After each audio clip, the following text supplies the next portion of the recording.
So what we are going to cover today is dealing with worry. Worry हम सबको होता है, right? And you know when we are having this session, so हम दो तरह से interact कर सकते हैं.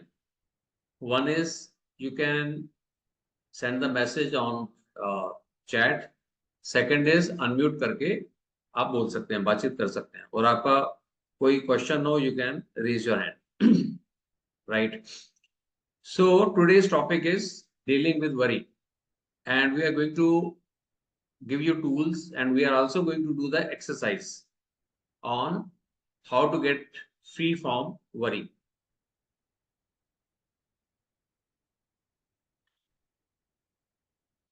Okay, so first thing is everybody, if you are not having paper and pen, so get paper and pen. इसमें हम ना कुछ writing exercise करने वाले हैं, so that you can write down the exercise, right? It will benefit you, right? So take a minute and bring your paper and pen.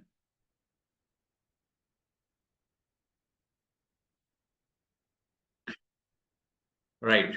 So when we look at worry, so worry हम सबको होती है कभी ना कभी, कभी कम होगी, कभी ज्यादा होगी. And the nature of worry is कि जब वरी बहुत ज्यादा हो जाती है ना, तो it takes shape of anxiety and then depression. It can lead to that, right? और वरी होती कब है? वरी होती है when there is some issue.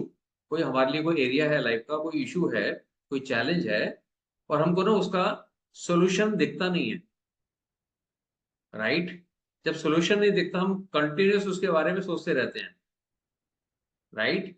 और हम सोचते रहते हैं कि इसका क्या होगा, इसको क्या होगा, इससे क्या होगा, अब क्या होगा, कैसे होगा.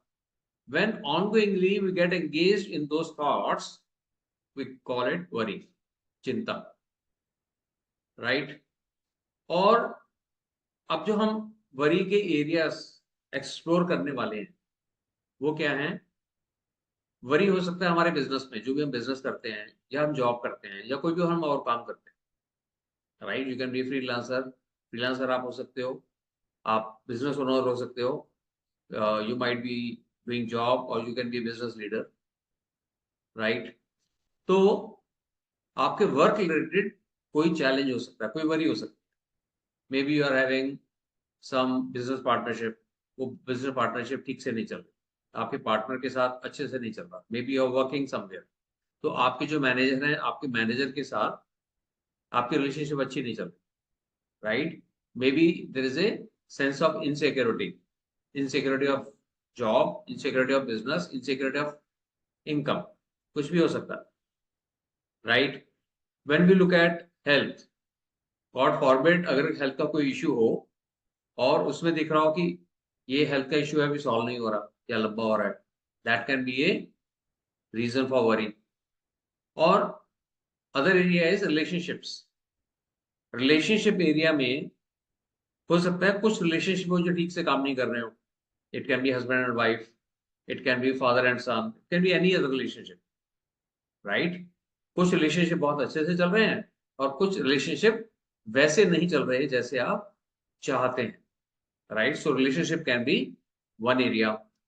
इसके अलावा एरिया हो सकता है wealth, money, right? The way you want to have your finances, the way you want to have money with you, वैसा वाला मनी नहीं है आपके पास. And for some of you it could be what's next in life. What's next in life, maybe आप life के शायद उस पड़ाव पे हैं कि आपने सब कुछ अकॉम्प्लिश कर लिया. What next? और क्या करना चाहिए लाइफ में? और maybe some of you might be on the verge of retirement, इसके बाद क्या करूं, दैट इज वरी. और maybe some of you are clear about कि लाइफ में और कुछ नहीं करना, and I want to do some social service, I want to enjoy my life the way I want, right? That is also fine. And instead of that there is worry, what after this life? Life यही है जब तक जी, या life का कुछ और भी meaning है, राइट? तो कोई भी आपकी वरी हो सकती है. So now one of the thing what you can do is कि write down your concerns, your challenge in any of these areas.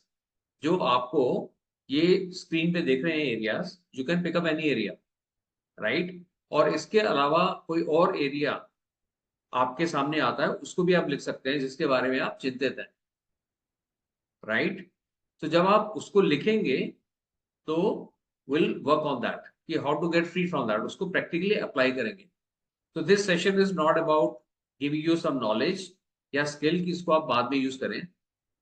In this session you can take up those areas and will create access for you to get free from this, ताकि आप उससे free हो पाए, right.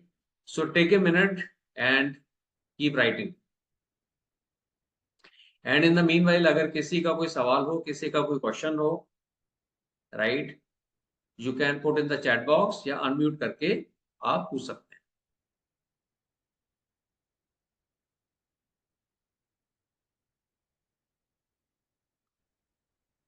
So everybody is having at least one area जहां आपके पास worry हो, या किसी कोई ऐसा है जिसके पास एक भी एरिया नहीं है।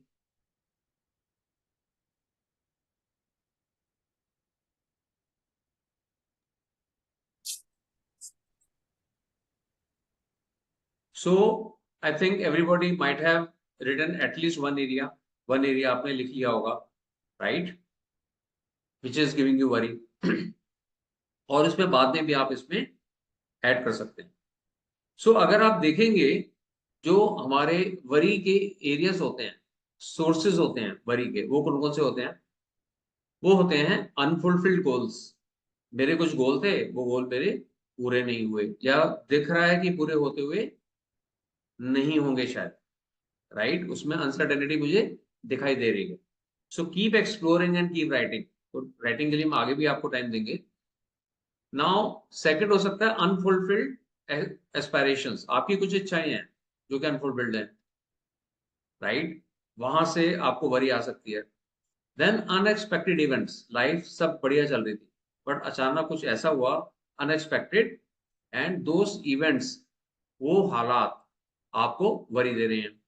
तो that can B another source of worry. Now another worry, we can club it all the worries into one, which also we call it fear of future.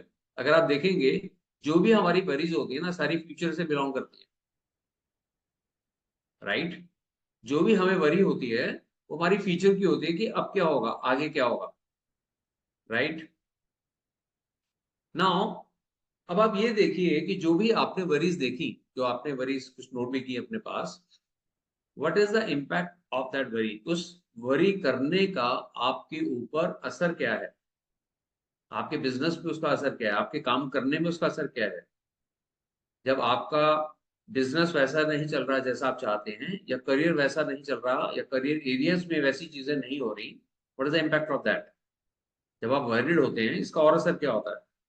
असर कैन बी गुस्सा। क्या गुस्सा आता है? क्या इरिटेशन होती है, राइट। और अगर गुस्सा आता है तो गुस्सा शायद कभी निकलता भी होगा। अगर ऐसा है तो what is the impact of that? उसकी वजह से उसके कॉन्सिक्वेंसेस क्या हैं, उसकी वजह से होता क्या है, right. Same you may look at कि जो रिलेशनशिप या फैमिली का एरिया है, राइट, या वेल्थ का एरिया है, हेल्थ का एरिया है, उन सब में उसका इफेक्ट क्या आता है, और आपके खुद के ऊपर उसका असर क्या होता है, आपके वेलबींग में उसका क्या असर आता है। वेलबींग की अगर हम बात करते हैं कि आपको स्ट्रेस होता है, राइट, तो आपके बिहेवियर में भी उसकी वजह से चेंजेस आ जाते हैं। So look at what is the impact of that, क्या क्या हो रहा है उस वजह से। Normally how we deal with worry, normally हम किस तरह से डील करते हैं वरी को? नॉर्मली हम ब्लेम और कंप्लेन, इन दो चीजों का सहारा लेते हैं। और भी बहुत सारी चीजें हैं, but normally we focus on this, right. We get into complaining and blaming. और कंप्लेनिंग और ब्लेमिंग में क्या करते हैं? या तो खुद के बारे में होती है, खुद को हम कोसते हैं, खुद को हम एक तरह से लो फील कराते हैं, यार मेरे बस की नहीं है, राइट। काश मेरी ऐसी इंस्टीट्यूशन से कुछ एजुकेशन हुई होती तो शायद ऐसा ना होता, या मेरा ऐसा बैकग्राउंड रहा होता तो ऐसा ना होता, राइट। तो सेल्फ के बारे में हम कंप्लेन कर रहे हैं, ब्लेम कर रहे हैं। या इसके अलावा क्या है, वी स्टार्ट कंप्लेन और ब्लेम अदर पर्सन्स। हम और लोगों को कंप्लेन और ब्लेम करने लग जाते हैं। ऑर्गेनाइजेशन गई तो ऑर्गेनाइजेशन है ही ऐसी, या मेरे मैनेजर हैं ही ऐसे, या यहाँ की पॉलिसीज ठीक नहीं है, या it can be in the area of society, कोई भी सिस्टम और कुछ नहीं मिला तो मेरी किस्मत ही ऐसी। सो इन सब के अंदर अगर आप देखें आपकी जो थॉट्स हैं, all the thoughts are being focused on कि it's a complain and blame. And then we get into gossiping. Gossiping क्या है? गॉसिपिंग बेसिकली है that we get into certain conversations. हम इस तरह की बातचीत के अंदर एंगेज हो जाते हैं जिससे ना कुछ भी क्रिएटिव निकल के नहीं आता, कोई सोल्यूशन निकल के नहीं आता, राइट? और उसमें देखेंगे तो आपकी स्टेट क्या हो जाती है, खुद को फील कैसा करते हो? खुद को फील करते हो आप helpless most of the time, right? So when we have the worry, so how we deal with the worry is by complaining और ब्लेमिंग, चाहे खुद को करें या किसी और को करें। और वो करते हुए एक ऐसी स्थिति में आ जाते हैं, being helpless. No, being helpless की नेचर ऐसी है कि अगर कोई हेल्पलेस का स्टेट हो गया किसी का, राइट, तो वो उसके जो एक्शन होने चाहिए वो एक्शन नहीं होंगे, राइट? वो एनर्जी ही नहीं आएगी अंदर से कि उस स्थिति से निपटने के लिए, उस स्थिति से बाहर आने के लिए उस तरह के एक्शन ले पाए। सो ये तो हो गया वरीज कैसे है और हम कैसे डील करते हैं। अब इसको फ्री होने के लिए हमें क्या करना है, right? For which you have come to this session, or maybe later on you might be watching the video. One is release the complaints and blames, right? It is possible, it is not a rocket science. Once your intention is there, make a list of all the complaints and all the blames, right? And then one of the very powerful exercises, उसमें आप लिखें किस किस को blame कर रहे हो और उसके लिए आप उसको कैसे फॉरगिव कर सकते हो। Forgive all of them wherever required। जहां भी लगता है किसी और व्यक्ति विशेष की वजह से, किसी भी स्पेसिफिक पर्सन की वजह से यू गॉट इम्पैक्टेड, आपका काम रुक रहा है या आपका नुकसान हुआ, forgive that person. That person can be anybody, that person can be family member, that can B from your business, can be your potential customer, it can be your customer, could be anybody, right? And release the state of being helpless, right? ये being helpless क्या है? Being है, अगर आप देखें, we as human beings are human beings, we are not human doings. हमको human doing नहीं बोला जाता, हम लोगों को ह्यूमन बीइंग बोलते हैं, राइट? प्लांट्स को प्लांट्स बीइंग नहीं बोलते, एनिमल्स को एनिमल्स बीइंग नहीं बोलते। इसके इसके ऊपर हम एक अलग से प्रोग्राम करेंगे, will cover only on this. So right now focus on that you are human being. Human being का मतलब है आप ह्यूमन तो हैं, आप प्लांट्स नहीं हैं, आप एनिमल कैटेगरी में नहीं आते, या किसी और लिविंग क्रिएचर में नहीं आते। You are human plus you are also having a state of being. State of being होती है हमारी एक अवस्था, हमारी एक सोच की अवस्था होती है, जहां से हमारे सारे एक्शंस ड्राइव होते हैं, right? Either you can be helpless और you can be powerful, right? ये इस तरह से है जैसे हम कहते हैं ना, एक म्यान में दो तलवार नहीं आती, एक ही आती है। It's like that. So once you are having your state of being helpless, जब आप खुद को हारा हुआ या हेल्पलेस मानते हैं या विक्टिम मानते हैं, राइट, तो आपके अंदर वो एनर्जी नहीं रहेगी, वो पावर नहीं रहेगी। तो करना क्या है? You have to look at to release the state of being helpless, right? और उसके लिए क्या करना है, एक बहुत सिंपल एक्सरसाइज करनी है आपको। आपको लिखना है, I release the need of being helpless। I release the need of being helpless। इसको आप 5 बार 10 बार डेली लिखिए, टिल द टाइम आपको लगे अब और लिखने की जरूरत नहीं है, राइट? आपको अंदर से लगेगा यार ये तो हो गया ना, बहुत हो गया, अब लिखने की जरूरत नहीं है, right? Right on regular basis. Now, the moment you release this state of being helpless, suddenly you will find different energy. आपको खुद एहसास होगा कि आपको जो एनर्जी लेवल है ना वो इंक्रीज हो गया, right? And then you can create that state of being powerful.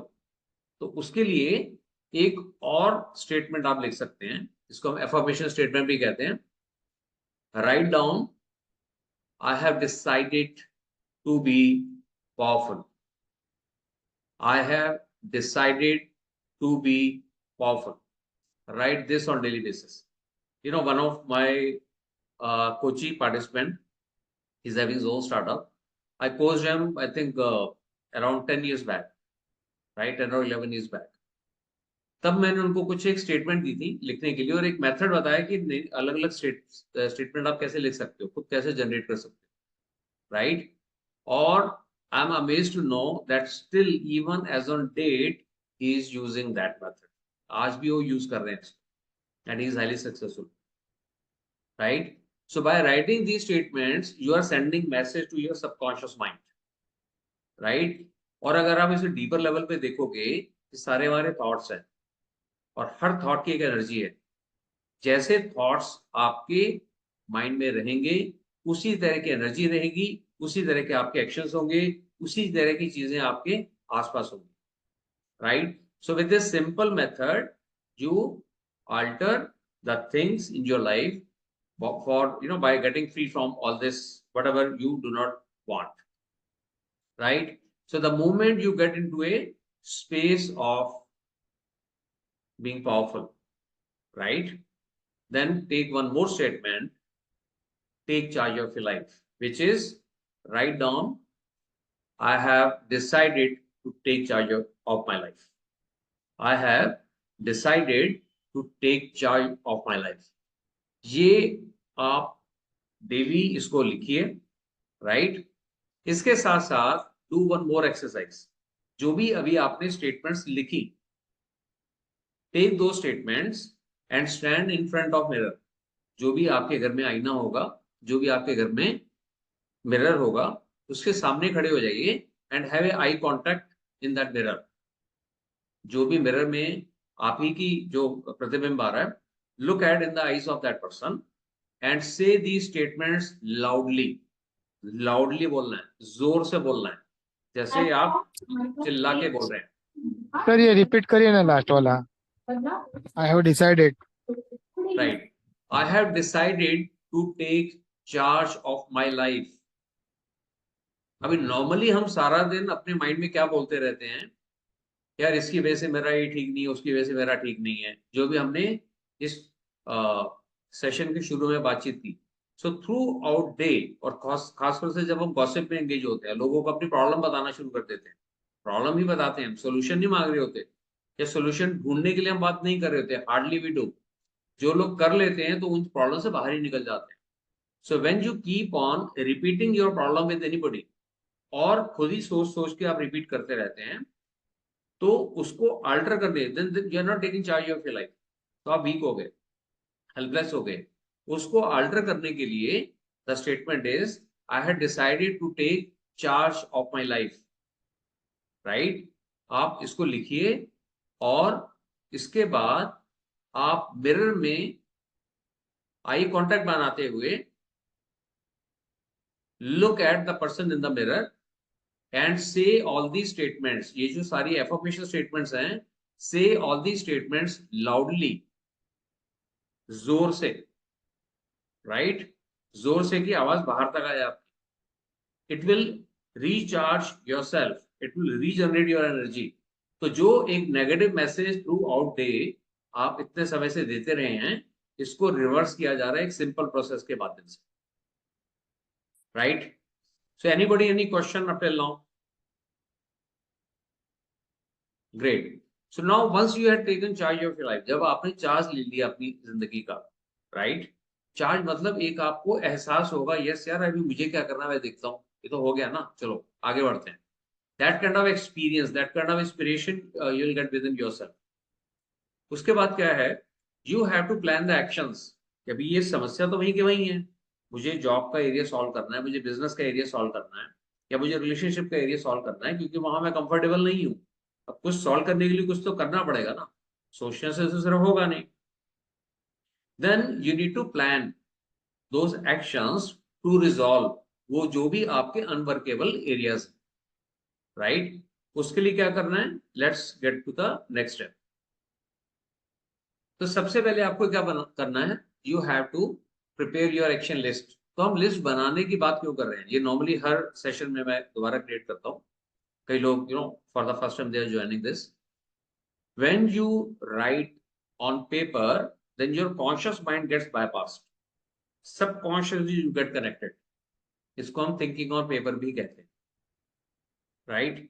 So whatever thoughts और whatever answer you want to get, right, कि मेरे लिए और क्या अच्छा है, मुझे और क्या करना है, जब भी आप इस इंक्वायरी में जाते हैं, ऑलवेज थिंक एंड देन उसका आंसर लिखिए। लिखना शुरू करेंगे, जवाब आएगा, नहीं आएगा दोबारा सोचिए, right, and then write down. So ये एक्सरसाइज आपको लिख कर करनी है। सो उसमें क्या करना है आपको, उसमें एक सवाल पूछना खुद से पूछना है, what actions can I take to make it work. मैं क्या एक्शन लूं जिससे ये चीज सॉल्व हो, जिससे चीज काम करना शुरू कर दे, जो भी आपका एरिया है उस एरिया के लिए। अगर आपने 3 एरिया लिखे तो 3 एरिया के लिए आपको अलग अलग से इंक्वायर करके लिखना होगा। Then write down 3 to 5 actions.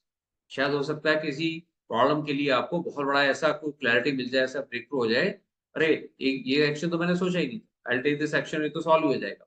पर नॉर्मली जो कॉम्प्लेक्स टाइप की प्रॉब्लम्स होती हैं, then look at, write down 3 to 5 actions. 3 से 5 एक्शन में क्या ले सकता हूं, उसको लिखिए। लिखने के बाद हर एक्शन के आगे उसकी आप डेट डालिए। Without date it will not work. Without date होगा, आपने एक्सरसाइज की, लिख लिया, हाँ लूंगा, कल लूंगा, फिर कल निकल गया, एक हफ्ता निकल गया, एक महीना निकल गया, उसके बाद आप भूल ही गए, right? So whenever you are going to take those actions, उसको आप लिखिए कि ये आप एक्शन कब लेंगे, किस डेट को लेंगे। कुछ एक्शन होंगे जो आपको रिपीटेड लेने होंगे, तो शायद आप कहेंगे एवरी ट्यूसडे लूंगा मैं एक्शन, राइट? एवरी ट्यूसडे मैं 2 बजे लूंगा या शाम को 7 बजे लूंगा, जो भी आपके लिए टाइम वर्क करे। तो उसको आप उस आपकी जो डायरी मेंटेन करते हैं, डायरी मेंटेन नहीं करते, then start maintaining that diary, और maintain it in the Google calendar और any other electronic calendar, right? Maintain it कि ये वाला काम इतने से इतने बजे तक मेरे को ये करना है, and you can change that time. तो अगर आपको कुछ और ऐसे एंगेजमेंट आ जाती है, उस समय कुछ और मीटिंग है, कुछ और काम आ गया, you can always change that, but ensure that that work is done and that work is allocated in that calendar, and then keep on taking those actions, right? एक मैंने एक और वीडियो भी बनाया था, it's available on YouTube channel, कि how you can, मतलब इनको इन चीजों को इंप्लीमेंट करने के लिए you can also create accountability partner. Accountability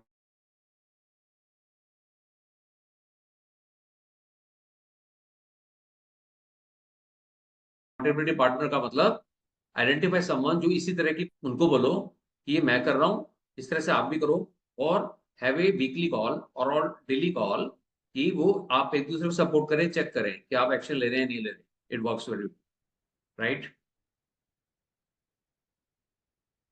so any question, और you also can share if any one of you would like to share what value you got for yourself.